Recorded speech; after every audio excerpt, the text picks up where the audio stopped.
Assalamualaikum warahmatullahi wabarakatuh. Kami dari kelompok 11 akan menjelaskan tentang kisah-kisah yang dapat diteladani. Sebelum lanjut ke slide berikutnya, jangan lupa like, komen, dan subscribe ya guys. Oke, lanjut. Yang pertama yaitu ada Abdurrahman bin Auf. Di sini saya akan menjelaskan ringkasan tentang riwayat hidup Abdurrahman bin Auf. Yang pertama, dia adalah sahabat besar Nabi Muhammad SAW. Dan dia termasuk salah satu dari 10 sahabat yang dijanjikan masuk surga, atau bisa disebut al-asyarah al-mubasyarah, atau bisa disebut dengan 10 yang digembirakan. Dulu dia dikenal dengan nama Abdul Amir. Namun setelah masuk Islam, Rasul memanggilnya Abdurrahman bin Auf. Dan dia juga merupakan teladan utama umat muslim. Ia ikut campur dalam perang Badar, Uhud, dan peperangan lainnya.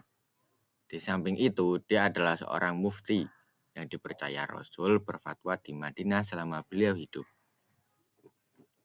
Oke, yang selanjutnya yaitu keutamaan. Di slide ini kita membahas tentang beberapa keutamaan Abdurrahman bin Auf yang dapat diambil sisi baiknya. Yang pertama yaitu dia adalah sahabat yang masuk Islam sangat awal, yaitu yang ke-8. Beliau bersyahadat 2 hari setelah Abu Bakar. Yang kedua, dia adalah salah satu 6 orang yang ditunjuk oleh Umar bin Khattab untuk memilih khalifah sesudahnya. Dan yang ketiga, dia juga seorang mufti yang dipercaya oleh Raus untuk berfatwa di Madinah padahal Rasul masih hidup. Dan yang terakhir yaitu Abdurrahman bin Auf juga menyantuni para pejuang perang Badar.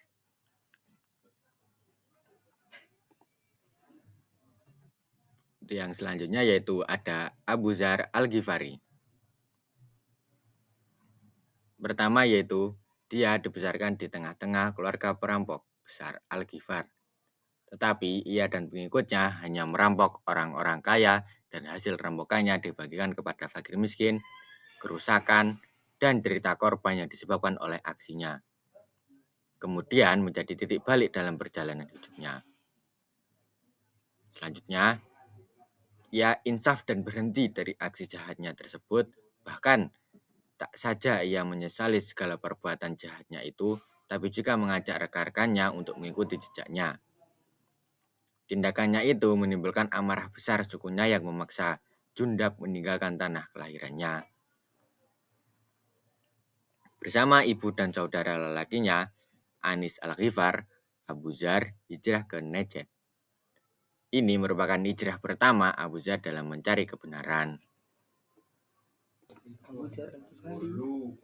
Slide selanjutnya yaitu tentang perjalanan. Keislaman Abu Dzar bermula dari saudaranya yang bernama Anis Al-Ghifari. Ketika itu, saudaranya baru pulang dari Mekah.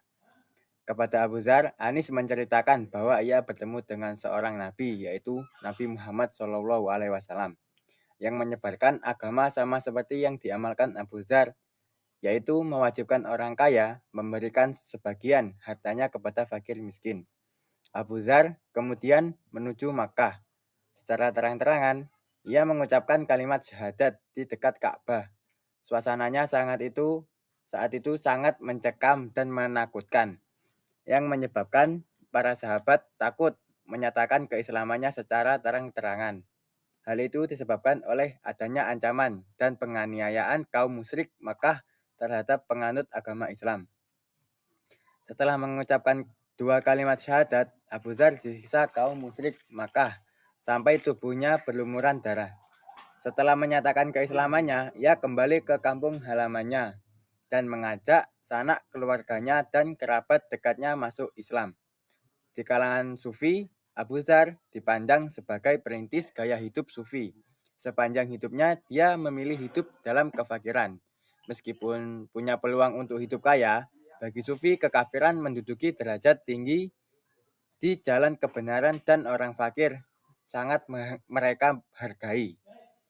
Di kalangan ahli hadis, Abu Dzar dikenal sebagai perawi hadis. Ia meriwayatkan 280 hadis Nabi Shallallahu Alaihi Wasallam.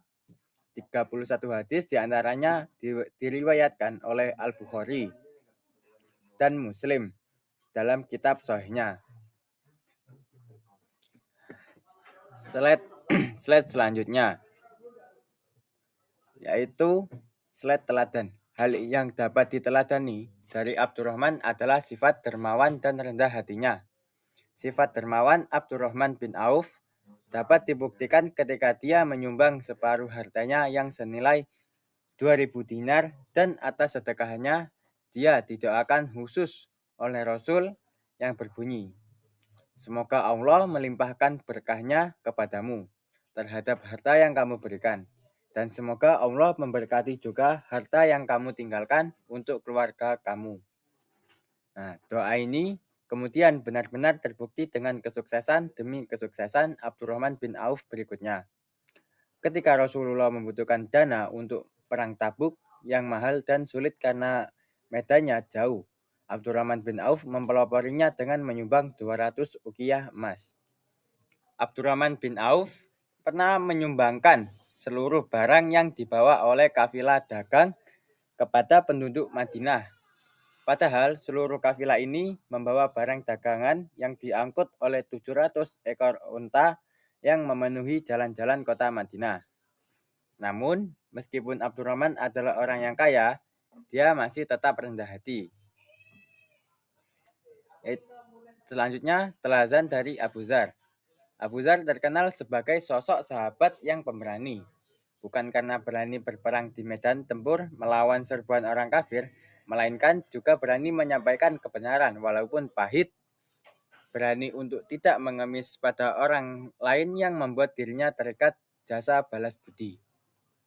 Saat orang berperang, Abu Dzar tertinggal jauh dari pasukan, tapi karena pantang menyerah, akhirnya dia kembali ke pasukan.